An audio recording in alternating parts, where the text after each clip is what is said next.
Bom, pessoal, o conjunto dos números inteiros, né, denotado por essa letra Z aqui, essa letra Z, ela é da inicial da palavra número em alemão, tá bom? Então, utiliza-se a letra Z, ok? Qual que é a diferença do conjunto dos números inteiros para os naturais que a gente acabou de ver?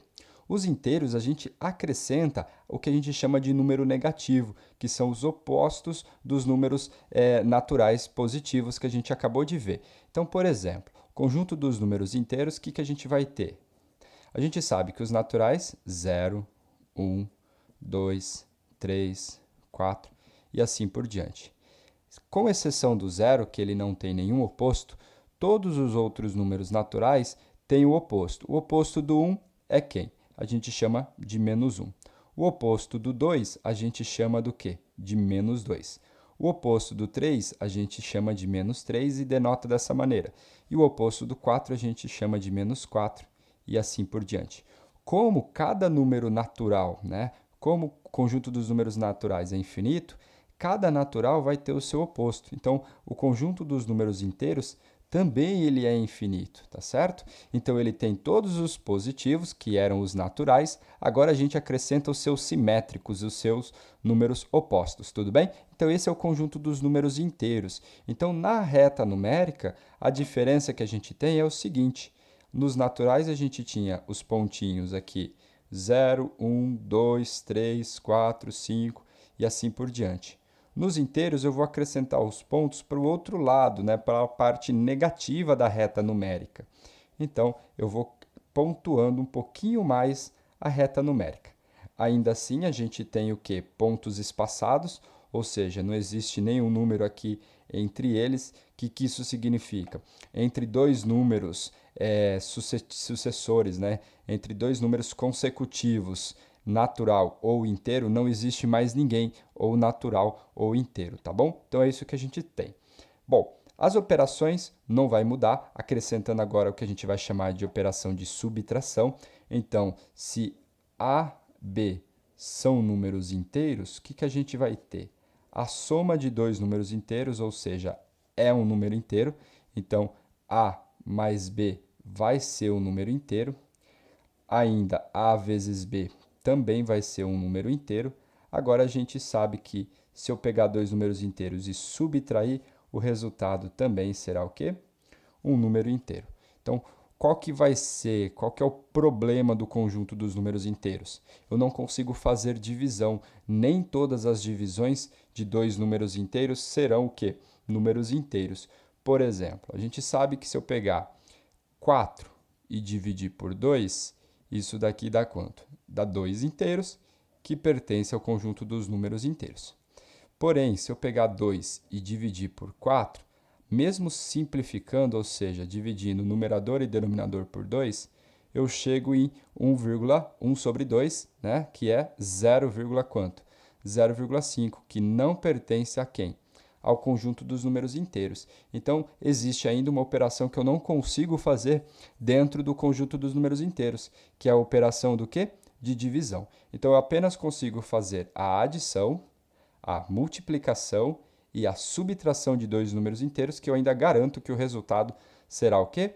Um número inteiro. Então, o conjunto dos números inteiros é isso, mesma coisa, a gente trabalha com o quê? Todo número inteiro agora vai ter um sucessor e um antecessor, tá bom? Então, é isso que a gente tem, e ele é um conjunto infinito, onde ele tem uma quantidade infinita de números positivos e agora acrescentando uma quantidade infinita de números negativos. Perfeito, gente? Então é isso que eu tenho para falar para vocês sobre os conjuntos dos números inteiros. Bom, pessoal, vamos para os nossos exercícios agora da Unicamp 2018, exercício fresquinho para a gente. Considere três números inteiros cuja soma seja o quê? Um número ímpar. Pergunta, esses três números, a quantidade de ímpares que aparece é igual a... Então, o que a gente tem? Nós temos três números inteiros cuja soma seja um número ímpar. O que a gente pode dizer desses números? Tá bom? Então, o que a gente tem? Ó? Pessoal, só para a gente salientar, só para a gente entender a seguinte coisa. Primeira coisa, o que é um número par? O número par é quando eu divido ele por 2, o resultado dá zero do resto. Então, por exemplo, se eu pegar aqui o número 8 e dividir por 2, vai dar 4 inteiros e sobra quanto? 0. Então, característica 8 é igual a 4 vezes 2 mais o quê? Mais 0. Quando eu pegar um número ímpar, qual é a característica de um número ímpar? Por exemplo, o 9. Se eu pegar o 9 e dividir por 2, vai dar 4 inteiros também, porém vai restar o quê? 1. Essa é a característica de um número ímpar. Toda vez que eu divido ele por 2, sobra quanto? Sobra 1. Então, o número é par quando o resto da divisão por 2 for 0, e o número é ímpar quando o resto da divisão por 2 for igual a quanto? 1. Perfeito. Então, por isso que a gente conclui que um número é par, ele é múltiplo de 2. Então, todo número par, o que a gente tem? Todo número par, ele é da forma. Então, se eu pegar n e dizer que ele é par, ele é da forma 2 vezes k, onde esse k é um número quê? Inteiro. O 8, por que ele é par? Porque ele é 2 vezes quem? 2 vezes o 4. Então, ó, eu não tenho mais ninguém, então o 8 é par porque ele é 2 vezes alguém. Quem que seria esse alguém? Seria o 4. Por exemplo, agora um número ímpar. O que a gente tem? O que é um número ímpar? Eu digo que o número é ímpar quando ele for múltiplo de 2 mais quem?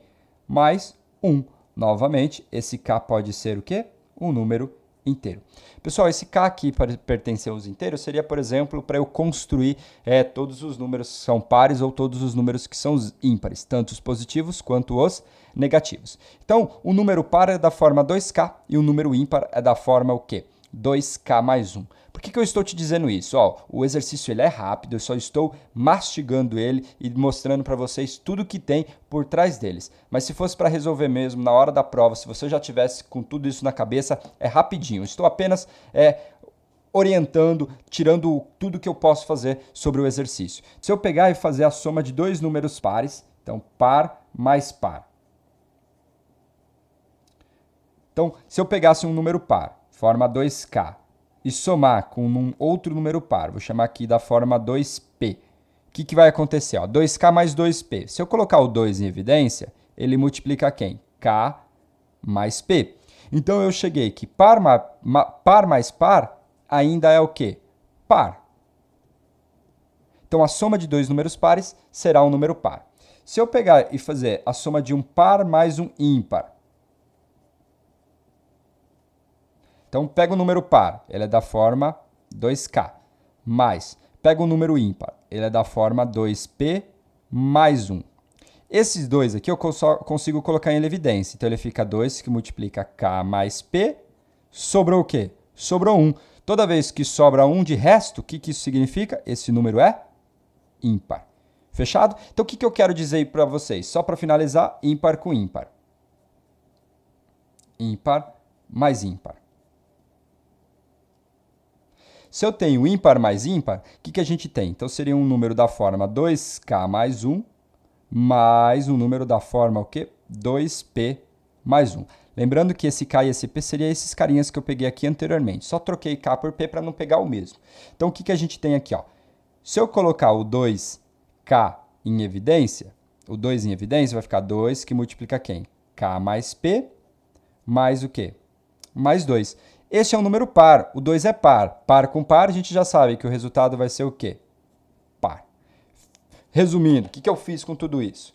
Ó, o exercício, como eu disse para vocês, ele é rápido. Eu só estou fazendo um resumo sobre paridade. O número é par quando eu pego e divido ele por 2 e dá resto 0. Se eu dividir por 2 e der resto 1, esse número é o quê? Ele é ímpar. Fechado? Perfeito? É isso que a gente tem. Então, como consequência, eu digo que o número é par quando ele é múltiplo de 2. E o número ele é ímpar caso contrário, ou seja, quando ele for um múltiplo de 2 mais 1. E aí, o que eu quero agora? Eu quero que vocês observem que a soma de dois números pares é um número par, a soma de um par com ímpar é um número ímpar, e a soma de dois números ímpares será o quê? Um número par. Então, essas são, vamos dizer assim, algumas regras que a gente tem. Agora, então, a gente vai resolver o nosso exercício. Então, vamos dizer que aqui foi o nosso pré-requisito. Pessoal, uma prova, um vestibular é isso. Não é só chegar e resolver. Para você conseguir resolver, isso tudo aqui já tem que estar na sua cabeça. E isso tudo aqui você já tem que saber. Então, o que a gente tem? O que a gente vai deduzir a partir de agora? vamos lá. Para o nosso exercício, ele falou que são 3 números inteiros e a soma deles é um número ímpar. Bom, pessoal, então o que a gente tem? Então, eu quero somar 3 números. Então, aqui, 3 números cujo resultado eu sei que é um número ímpar. Então, o que a gente pode dizer? Então, uma coisa já é certa, os 3 números não pode ser o quê? Não pode ser par, porque par mais par mais par será o quê? Um número par. Então, necessariamente, eu terei o quê? Um número ímpar. Que eu vou denotar aqui pela letra I e eu quero que o meu resultado seja o quê? Ímpar. Tá bom? Então, ó, se eu já tenho um número ímpar, e se eu tenho um número ímpar, para que o resultado seja ímpar, eu tenho que somar ele com um número par. Então, esses dois carinhas aqui têm que ser o quê? Pares. Para que esses dois sejam pares, ou os dois são pares, ou os dois são o quê? São ímpares. Olha só, viu como é simples? Se você já tem em mente aquilo que tem que acontecer? Então, ó, o resultado tem que ser ímpar. Então, necessariamente, eu tenho que ter um número ímpar. Fechado? Fechado.